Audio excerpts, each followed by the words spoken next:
Hi mga friend, magluto tayo ng Chinese. Yan o, mapula-pula na. Lalagay na natin yung manok.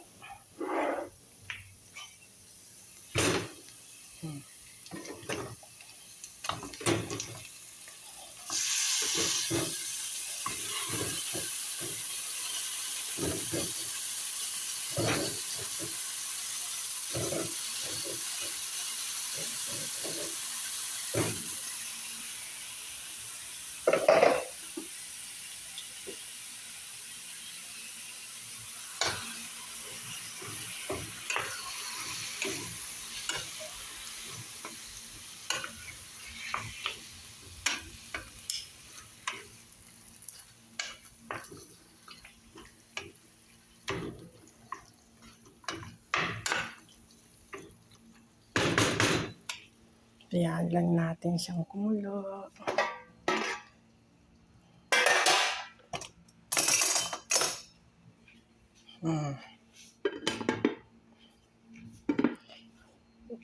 Yan lang naman ang mga sahog niyan sa Chinese. Ginisa ko sa sibuyas at bawang. Tapos lalagyan itong honey. Lalagyan siya ng honey. Ayan. Lalagyan ko din siya ng magic. Lalagyan ko din siya nito. Nakaka-stress. Hindi ako makapag-video ng ayos. Nakaka-stress.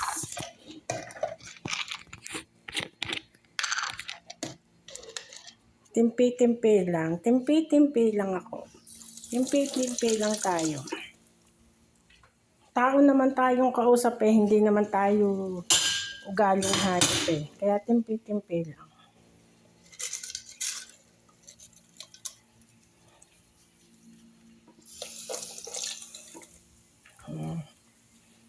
Yan lang yung mga sahog sa Chinese.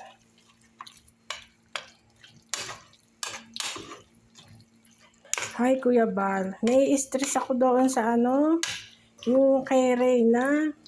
Kasi ang punot dulo talaga noon, yung sa nanay talaga. Walang kwentang ina. Mukhang pera.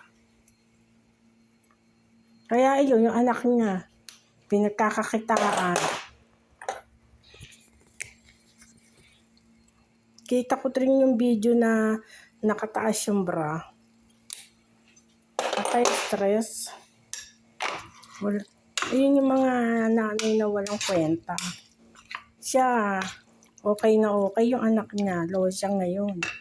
Pero nung ang anak niya ay nasa Kalingap, nag-aaral pa. O ngayon, anong pinag-aaralan ni Reyna? Magsayaw ng TikTok. Pagkakitaan nila, yun ang pinag-aaralan ni Reyna. Kaka-stress. Kawawa naman yung bata. Ang dapat kasi talagang sisihin dyan, yung ina. Kasi kinuha niya sa Kalingap, sabi siya magpapaaral.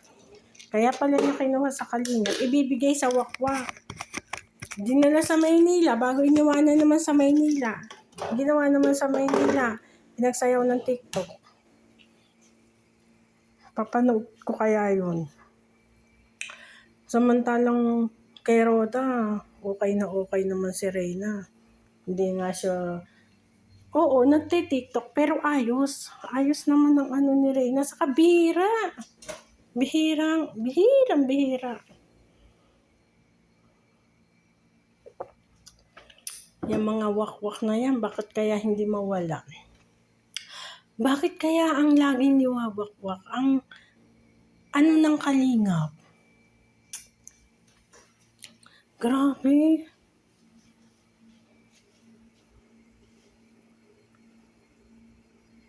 Walang sila.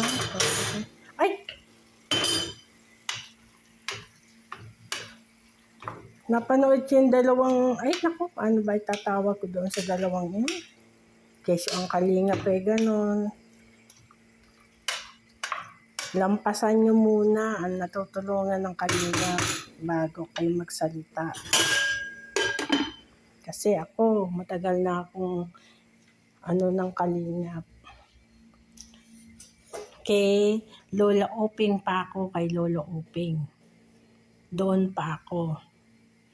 Tayo kailan lang eh. Kung ang kayo, sabihin nyo pinagkakakitaan ng Kalingap. Grabe kayo. Tumutulong ang Kalingap, hindi pinagkakakitaan ng tao. Kumikita pero itinutulong din nila, di ba? Tulad ni hanga din ako diyan kay Kuya July Pauline. RP Vlogs. Ay naku. Lalo kay Kuya Red Noveno. Yan, mga ko yan, lagi kong pinapanood yung mga yan.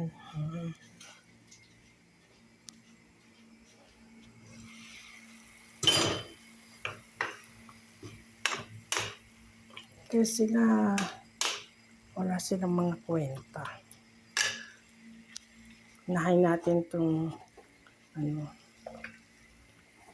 carrots kasi matagal yan lumambuti. Diba? Ito, lalagyan din pala to.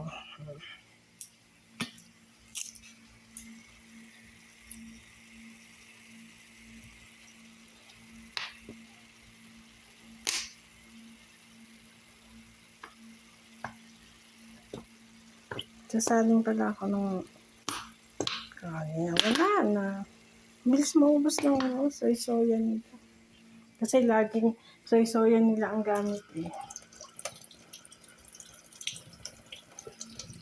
Sayang, nilalagyan ko ng tubig.